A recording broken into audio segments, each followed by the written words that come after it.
kesempatan yang diberikan.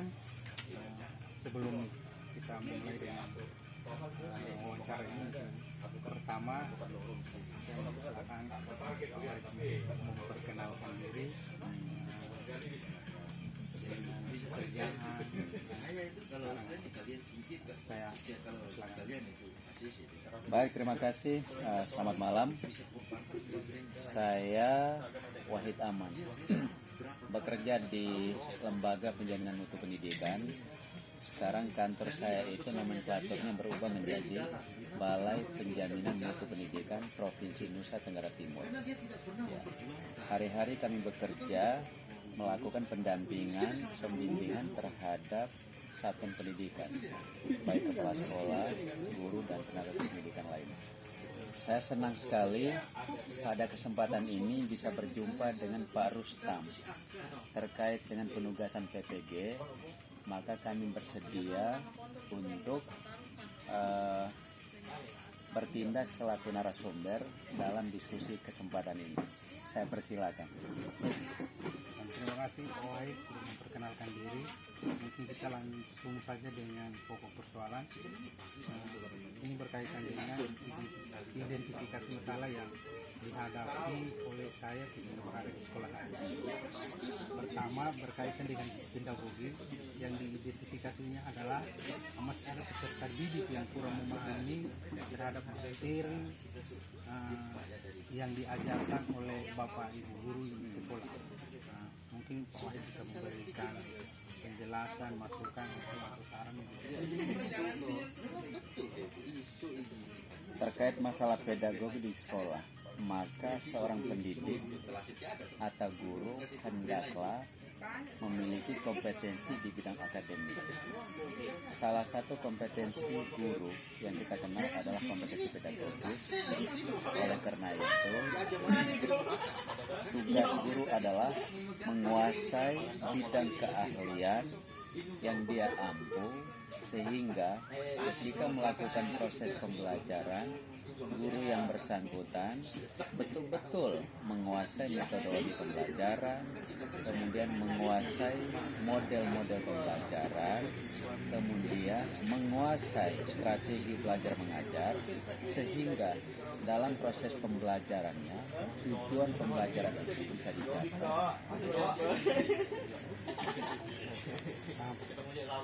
Persoalan yang kedua ini berkaitan dengan literasi. Literasi ini ternyata masih ada peserta didik dalam menjawab pertanyaan-pertanyaan yang disampaikan oleh guru masih menggunakan tata bahasa yang kurang baik atau boleh dikatakan kurang benar lah seperti itu. Mungkin kebiasaan anak-anak mungkin terlalu sering dengan berbahasa daerah, mungkin salah satu faktor. Mungkin bisa dijelaskan sedikit berkaitan dengan literasi. Kita mengenal ada 6 literasi dasar. Yang pertama literasi membaca dan menulis. Yang kedua literasi numerasi. Yang ketiga literasi sains. Keempat literasi finansial. Dan kelima literasi digital. Dan yang keenam literasi budaya dan kewarganegaraan. Terkait kendala literasi dalam pembelajaran di kelas, maka tugas guru adalah memperkuat literasi yang pertama, literasi dasar yang pertama, yaitu literasi dasar, literasi membaca dan menulis. Bagaimana caranya? Peserta didik kita dibiasakan untuk membaca buku teks atau mencermati video-video inspiratif. Dengan semakin banyak membaca dan menulis, maka kemampuan literasi dasar membaca dan menulis akan semakin meningkat. Ya, kita berharap demikian. Kemudian berikutnya lagi berkaitan dengan numerasi. Ini rupanya masih ada juga peserta didik dalam menghitung materi-materi hitungan. Kalau kita bicara literasi dan numerasi berkaitan erat. Oleh karena itu, dalam konteks numerasi, memang kita akui di banyak sekolah itu kemampuan numerasi kita sangat rendah karena peserta didik tidak terbiasa untuk hal penting adalah tugas guru menjadikan numerasi itu sebagai salah satu hal yang harus diperkuat. Oleh karena itu, kandungan numerasi tentang mengenal angka-angka atau simbol-simbol matematika itu sangat penting, sehingga mereka bisa mampu memecahkan masalah dalam kehidupan sehari-hari. Kita lanjut saja mungkin berkaitan dengan pembelajaran berdiferensiasi. Ya. Bisa dijelaskan. Pembelajaran berdiferensiasi maksudnya guru selaku pendidik harus mengenal terlebih dahulu karakteristik peserta yang ada dalam kelas yang dia asuh. Oleh karena itu, terkait dengan kurikulum merdeka, guru hendaklah melakukan asesmen diagnostik, melakukan penilaian sebelum melakukan proses pembelajaran. Dengan demikian, maka guru akan mengenal karakteristik siswa, latar belakangnya, gaya belajarnya, orientasinya sesuai minat dan bakat. Dengan demikian, di dalam modul ajar atau RPP yang disusun guru, hendaklah RPP yang berdiferensiasi. Kita terus berlanjut dengan pokok persoalan ini berkaitan dengan hubungan antara peserta didik dengan guru, kemudian guru dengan orang tua wali peserta didik.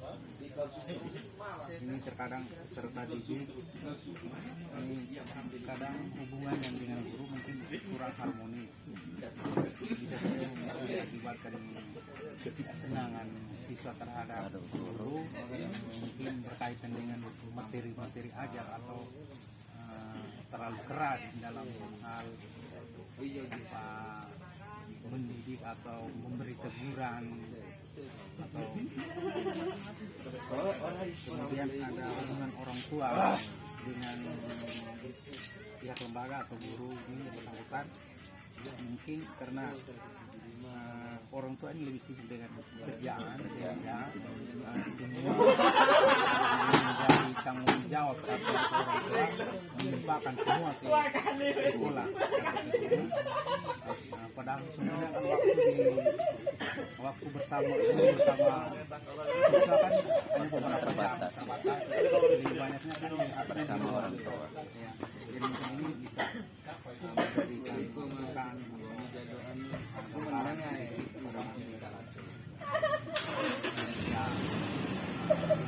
kira-kira dalam ini yang terjadi di sekolah ini agak sedikit kurang bagus, ya, komunikasinya mungkin sangat terbatas. Kita bisa membangun lagi komunikasi yang lebih bagus.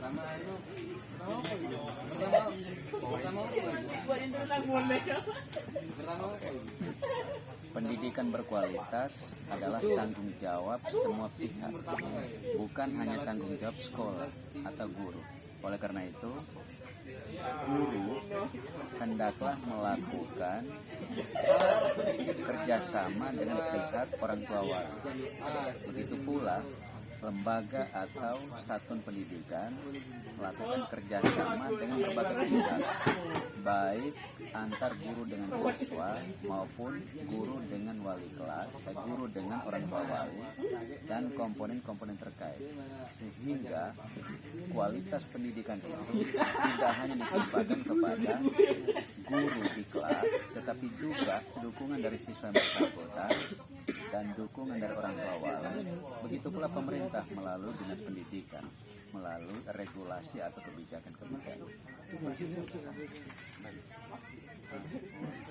Kita terus lanjut dengan fokus dalam berikut ini berkaitan dengan model-model pembelajaran.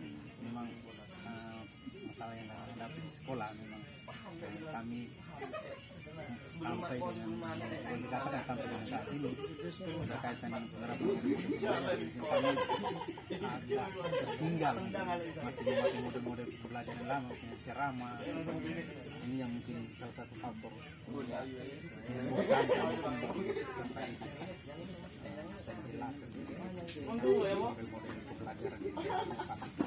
Seorang guru hendaklah menguasai berbagai teknik atau metode pembelajaran maupun model-model pembelajaran.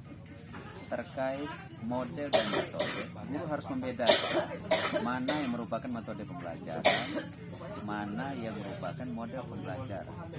Terkait kurikulum 2013, model pembelajaran kita kenal ada 4. Yang pertama model inquiry, yang kedua model discovery learning, yang ketiga model problem based learning, dan yang keempat model project based learning.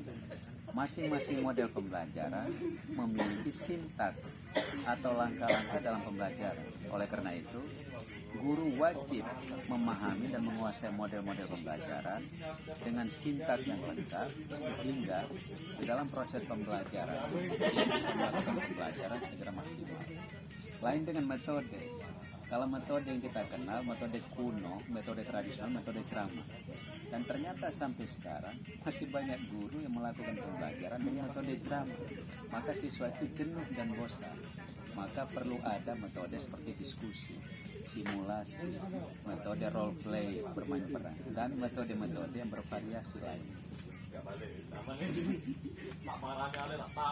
Berikut mungkin berkaitan dengan pembelajaran yang berbasis hoax nih Pak.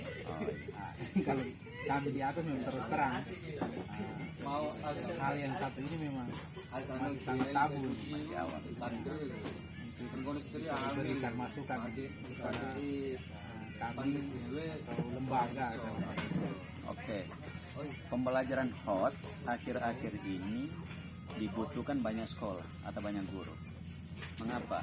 Karena selama ini banyak guru di sekolah itu melakukan pembelajaran yang biasa-biasa saja, tidak mengajak siswa untuk berpikir kritis. Oleh karena itu, pembelajaran hoax yang pada akhirnya guru melakukan penilaian hoax. Untuk itu, terkait dengan teori Anderson dan Bloom, kita mengenal ada 6 level tingkatan berpikir manusia. Ya, ada level C1, C2, C3, C4, C5, dan C6.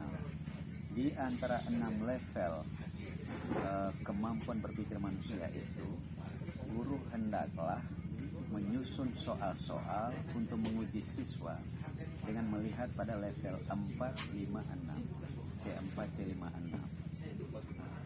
Urutannya itu C1 itu mengingat, C2 itu memahami, C3 itu application, C4 analyzing atau analisis, C5 mengkreasi, dan C6 mengevaluasi kalau tidak salah. Dan tingkatannya seperti itu. Kita kenal C1 sampai C6. Kaitan hoax, maka guru itu memulai dari level C4, C5, dan C6. Kita lanjut mengikuti yang terakhir